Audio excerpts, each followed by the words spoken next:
دور بر تو یه عده اضافه کارن که هر کدومشون یه روزی تنهات میذارن. شاید یه روز بیاد بیفتی یاد حرف من، میشد نذاری چشمم عین بارون بباره، ولی حیف کارات ادامه دارن. خستم از این که از تو واسه من همش بگن.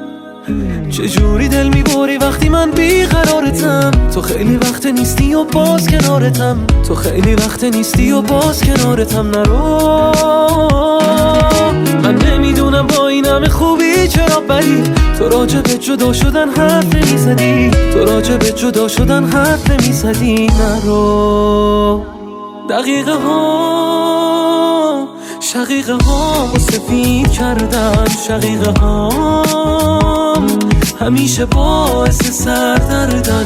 کاش بازم دقیقه های با تو برگردن. دقیقه ها شقیقه ها سفید کردن، شقیقه ها همیشه باعث سردردن. کاش بدونی بعد تو رابطه هام سردن، رابطه هام سردن.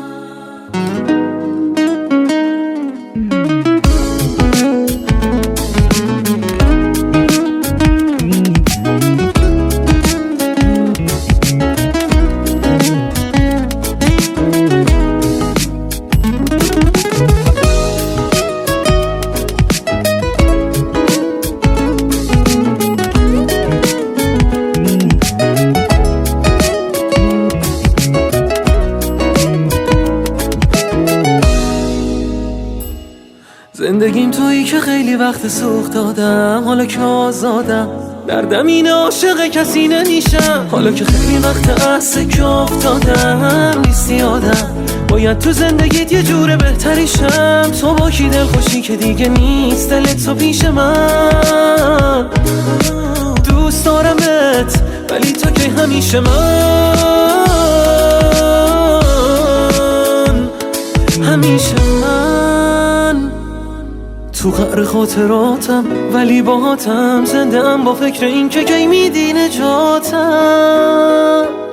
دقیقه ها شقیقه ها سفید کردن، شقیقه ها همیشه باعث سردردن. کاش بازم دقیقه های با تو برگردن.